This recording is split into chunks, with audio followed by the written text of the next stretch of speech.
So let's get started here. Speaking of cold, Ravens-Bills yesterday. What an epic end of the game, one that you don't see all that very often. 27-25, the final score as the Buffalo Bills are headed to the AFC Championship game. But did it come easy? No, it did not. The Bills led by 8 points going into the final drive. The Ravens score a late touchdown to pull within 2. Lamar Jackson throws a pass to Mark Andrews in the corner of the end zone, and Andrews dropped the ball. It will be one of those moments in infamy in the history of the NFL. Nothing to take away poorly from Lamar Jackson. Had a really good game, did fumble once. Clearly, the turnovers were the difference in the game for the Ravens. If you watch this game, it seemed to be the only reason why they lost this game. But Josh Allen, we'll start with him. Quarterback of the Buffalo Bills, talked about it coming down to that one play in the end that made the difference. The ball out to Mark Andrews, recovered the fumble. That seemed to be the game's defining play. Yeah, obviously understanding the flow of the game there and knowing that if we got points there, whether it was 3 or 6, it made it a full one-score game where they had to go for 2. That's why, like, on that 4th and 2, obviously we elected to kick, give us our defense a chance to go out there and play. And we made a play there at the end. I'm just so proud of our guys. How about your reaction now that you're headed to the AFC Championship game? It's what we've worked for is an opportunity to play another week.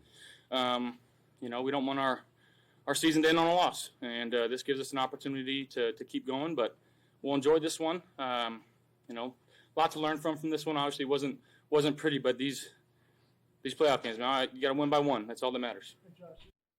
Sure seemed like defense and turnovers a big part of all the games this weekend in the NFL. John Harbaugh's Ravens, one of the best teams at not turning the ball over, but he talked about after the game doing it more than they fully expected going in.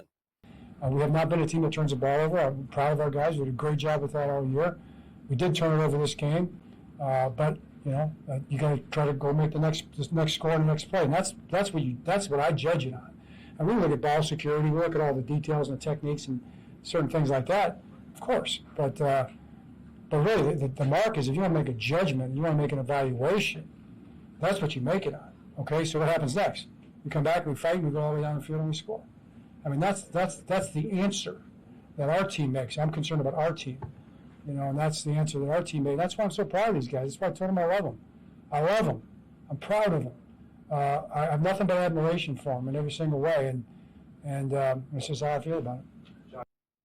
The Ravens were a 1-point favorite. Of course, the Bills end up covering in a very close game. Meanwhile, so was the situation with the Eagles and Rams. If you bet that game early in the week or even the day before, the Eagles were 6-point favorites, but the line did climb 6.5, 7, 7.5, depending on how you bet. It really was the outcome of this one. 28-22. One with the story in this one, 2 different players. First, of course, was Saquon Barkley, who had a monster game, almost 200 yards rushing. But really the difference in the game were fumbles. The Rams turned the ball over a couple of different times, including Kyren Williams putting the ball on the ground. Weather was also an impact in this one, just like it was in Buffalo. Head coach Nick Sirianni talked about the snow factor in the game and Philly coming out on top. Yeah, it affects it, especially as the field continues to gather snow. I think it neutralizes things. It has an effect on the game, and we were able to protect the ball, and we were able to force some turnovers, in the midst of it. We had some great individual efforts, and yeah, of course that plays a part of it, but everything plays a part of it, right? That's why we take advantage of when we can go outside, and be out there in the elements, and because every little thing matters, and the conditions got sloppy today, and we all had to play in it, and we found a way. And the Eagles will host the NFC Championship game next Sunday at 3 o'clock Eastern. The Rams season for them comes to an end. Very emotional coach Sean McVay afterward, getting really choked up about the fact that they had to go through so much to get to this point, including displacing all their families due to the wildfires. Love this group, and I'm just really sad that this journey is over. This was a special season. It's as much fun as I've had, as much as you've ever wanted to do right for the people in that locker room. We've had a lot of special teams, but this team, there was something really special about them, and I think I'm up here pretty shocked because I know a lot of people didn't believe we could come in here But we had the full expectation to come in here, and I don't think anybody ever really expected the end of the season to be right now. And the finality of it is tough for me to swallow because of the love and appreciation that I have for this group. But like I said, you give Philly credit.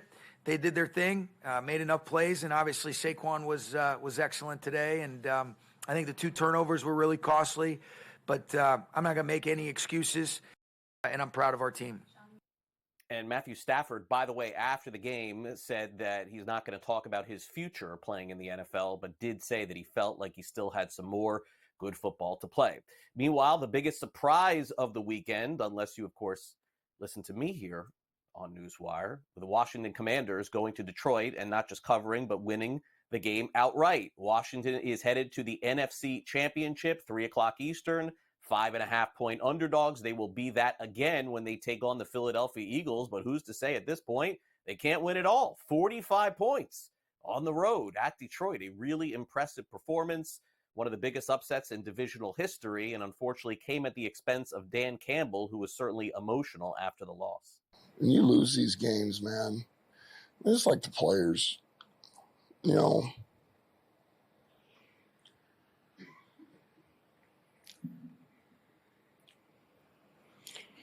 what they put into it.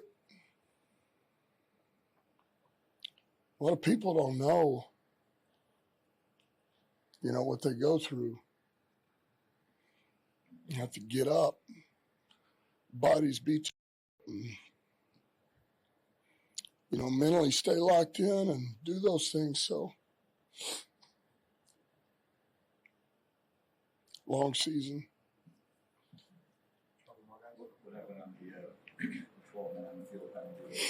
It's my fault. It's my fault. Campbell in his press conference today, a lot more upbeat. So that's the good news. That just completed, by the way, in Detroit. Also, by the way, their offensive coordinator, Ben Johnson, according to reports, will end up taking a job as a head coach in the NFL. We just don't know where. Apparently, according to reports, he's already informed the Lions that he will be leaving. Las Vegas is one of the rumors as a possibility. Most boring game of the weekend, I guess is probably fair. It was the first one. It was Texans and Chiefs. Look, I mean, the Texans played hard first half. In the end, 23-14 the final. Chiefs, no surprise here. They're headed to the AFC Championship game. That will be Sunday night. And if the Chiefs win, they'll be headed toward a 3rd consecutive Super Bowl. All right, also in the NFL, let's get to injuries real quick. Sam Cosmi, their offensive lineman on Washington, he is going to miss the NFC Championship game at Philadelphia next week. Again, he has torn ACL. Quinyon Mitchell of the Eagles, their star cornerback, says he's optimistic about playing next week. And the Bears, by the way, going to interview former running back Eddie George for their head coaching position. We'll see who else gets interviewed for the Bears this week. Tonight, it is the big one, Notre Dame and Ohio State, where the Buckeyes are 8.5-point favorites, total of 45.5. We'll got full coverage for you tonight during the game, in-game live, 7:30 Eastern. Bill Bender will also preview that game for us as well. By the way, college football is ruled out, tweaking the 12-team format for 2025. They're going back and forth on this one as to whether or not teams will have buys and who will have buys and all that fun stuff. But that's a story for another day. Welcome back to Newswire here on SportsGrid. We got Pat Evans with us from Legal Sports Report. Today, of course, Inauguration Day. Pretty soon we're going to have new bills being proposed. That's coming up next month. So a lot of changes going on in sports betting. And plenty to talk about here on the show as we bring Pat in. Pat, thanks for coming on the show. Well, one of the bigger changes that I know that you guys wrote about over at Legal Sports Report shouldn't be a surprise, and I think that this is a trend to watch in 2025. Maryland, oh my gosh, are we surprised, wants to raise their tax rate? 15% is what they got. Yeah. They're asking for 30, doubling the tax rate? Is this going to pass? Yeah, who knows at this point, but yeah, this is something, the industry's been kind of worried about the last 2 years since New York passed their, legalized at 51% tax rate. The industry's been like, oh man, this could be bad for us in other states when they see what New York's bringing in, because for the most part, states legalize sports betting at a nice, reasonable amount that the industry had liked and worked with legislators to propose, somewhere around the likes of under 20%, whether it's 15% in a lot of states, including Maryland or others. But since then, we've seen a lot of bills come in, including this year in Michigan and Louisiana. But in Maryland, we're seeing the governor come out and in his proposed budget include doubling the tax rate. to your point, from 15% to 30%. And this is something we've seen in other states in the past, including Illinois last year. They went from 15% to a tiered system based on revenue from 20% to 40%. So the more you make, the more you get taxed.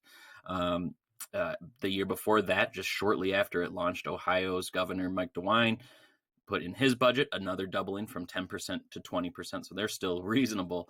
But both of those passed the legislator when they went through the budget. And this is kind of where you look at Maryland, similar to how we've talked about Illinois' online casino proposal this year in the budget, which J.B. Pritzker did. Wes Moore is facing a $3 billion deficit in Maryland. So from that, you see this tax rate and say, maybe we do need to up it to get some more revenue from this tool that they instituted mostly to gain more tax revenue. So that's where you're looking at Maryland. Does it pass? We're going to see. This is kind of, it has to go through the whole entire legislative process, get passed from the House, get passed from the Senate. There's going to be lots of talking about it. Who knows if they actually bring this up? This could be one of the things that gets put in the budget that just kind of slips through and isn't even really talked about. What also is interesting with that $3 billion deficit, is there more of an appetite for the online casino bill that we've seen introduced in Maryland, which of course last year passed the House, fell kind of on deaf ears in the Senate? Could this $3 billion deficit and this tax rate hike say, hey, maybe this gambling is a way to bring in more revenue? Let's do this because we have a lot of money to make up in Maryland. So yeah, the tax rate, who knows, could be something that slips through. And then also it could have implications on the online casino bill there in Maryland as well. Yeah. Speaking of online casinos, finally, we're getting a new sports betting bill in Mississippi, a topic we've talked about a number of times here on the show, as sports betting has been legal in Mississippi for many years, one of the first states to legalize sports betting and actually put it into action. Now they're trying to get it online. It's the same conversation we've had for several years, Pat. It's like I close my eyes and I picture like Robert De Niro in Casino, like walking through and getting these people on the phone saying, nope, we don't want it. Nope, we don't want it. No. I mean, because in the end, the casinos are going to potentially be hurt by having online betting, because then you don't actually have to go to the Beau Rivage or anywhere else to bet on sports. And look, I don't have any information that is actually accurate, that these casinos are going to be blocking it, Pat. But if I had to guess, that's my conspiracy theory, is that the casinos themselves, they don't stand to benefit from this. Yeah, and that's really where it comes down to. I mean, it did pass back in 2018 to have in-person sports books at the casinos. In 2018, that's one of the first states to legalize. And since then, the lawmakers have been trying to, or at least some lawmakers have been trying to introduce online casino and take it statewide. And yeah, the appetite from a lot of the casinos in Mississippi are not there. Of course, the big operators, the Caesars, the MGMs of the world, they're fine with it. They want online casino, and that's where a lot of this kind of back and forth is. And to your point, the locally owned smaller companies that are fearful of the competition and in cannibalization of that in-person casino revenue are saying to their local legislators, no, don't pass this. We don't want this. We want to keep all the money in our sports books in person.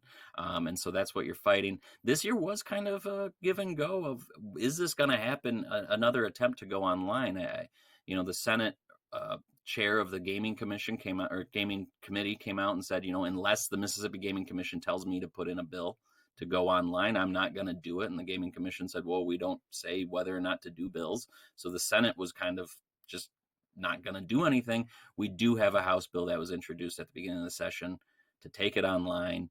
That will be heard in the House Gaming Committee. So it could pass the House. Does it pass the Senate? If it passes the House, again, it's all the legislative process. That's why I watch it, so everybody that listens here or reads LSR can find out what's happening. It hasn't passed since 2018, as we've seen over and over again. This online expansion bill try to get through. Is 2025 any different? Who knows? I mean, we look at the Southeast and what's happening. Alabama's been trying for years to pass just a lottery bill, and they can't. Yep. Georgia's been trying to pass sports betting for years, can't. So the Southeast you've got that little population of adamantly morally against casino. So I think even though Mississippi has a great gambling culture with all their riverboat casinos, I don't know if the online expansion can garner enough momentum and to break through that this year. So we're going to watch it carefully and let you know as it develops, Craig. Yeah, I'd bet against that. Speaking of which, if that betting against it every year would have worked. But speaking of riverboat gambling, is there a chance that Indiana could be the next state to have that going here? I know that there's a new House bill that's been filed to try to push this through. Yeah, Indiana is such an interesting case in this online casino expansion world. They were long considered one of the best candidates to be one of the first online casino states. I mean, at least trailing the first couple. We've got 7 online casino states, at least in that next round afterwards. And then we've had this little conspiracy situation that, last year or in 2023, Representative Sean Eberhardt pleaded guilty to a conspiracy to commit, kind of a fraud situation. He said he would try to make things easier on a casino company in exchange for a future job. Well, that got caught. He pleaded guilty. Then in 2023, heading into the 2024 session, Senate leadership said, whoa, we're not going to handle any gambling issues. This is bad. The public has probably lost trust in us to handle this issue. So last year, there was really no talk about anything. The industry said, we're going to go hands off on Indiana for a little bit because, this is not a great situation. We don't want any funny business going on. We want to be above board and make sure everything's legitimate and well, documented and all that jazz. Well, now another year removed, we've got a new bill to take casino online in Indiana. Again, kind of we're just going to have to watch because, while 4 years ago, this might have been a better case scenario with a lot of momentum from other legalization of online casino. Now, again, as I've said multiple times coming on here, there's lots of headwinds against online gambling. So who knows, what kind of legislators are going to heed that and say, well, we're not going to touch this for another couple of years still and let everything kind of shake out. So, hey, at least it's back on the discussion board in Indiana. Right. Does it make any moves? We'll watch and carefully and keep you updated, Craig. But I'm not exactly hopeful that gets anything done this year. All right. Great stuff, Pat. As always here on the show. Enjoy the rest of your week. I'm sure we'll catch up soon. Thanks for coming on Newswire. And thanks as always, Craig. Talk to you soon.